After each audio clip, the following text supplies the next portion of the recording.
Across the country, inventors are coming up with new ways to harness renewable energy sources, and some of the most influential of them want Uncle Sam to stay out. I'll be right back. The Arab oil embargo of 1973 produced a lot of effects on America, and one of the beneficial ones was a great upsurge in creative research and development of alternative energy sources. Chief among these have been, of course, solar and wind energy. Naturally, there have been voices raised in Congress for Uncle Sam to spend more and more money on developing these new energy sources.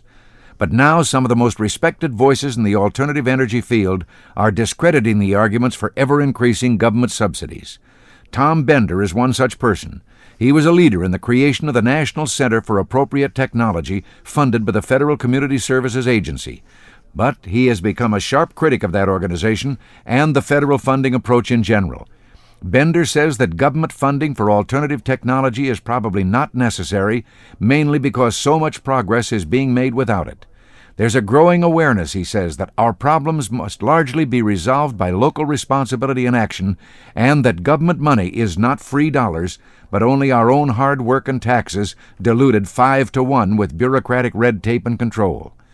We always get the best results with our own money, he adds, because we're more careful with it. Local money is second best and federal money the most dangerous.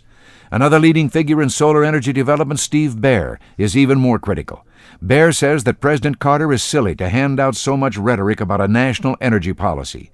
Baer says there shouldn't be any national energy policy because no one has the wisdom to make one. We do not need a Department of Energy, he declares.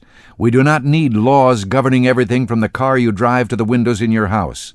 Foolish people will waste their money on inefficient cars and badly built houses. Isn't that their business? Leave people alone with enough wealth after they pay their taxes, and they will invent, develop, trade with each other, and do a good job of solving their own problems, says Baer. It's a great shame that the so-called energy crisis is being used by politicians to increase taxes and laws, thereby taking away liberties Americans have previously enjoyed. Behind every gentleman working on government research stand the police. I don't think the founders of our country had this relationship in mind.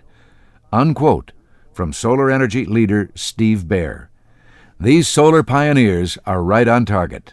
After we've heard so much romantic rhetoric about alternative energy sources, this kind of realism is refreshing, isn't it? This is Ronald Reagan.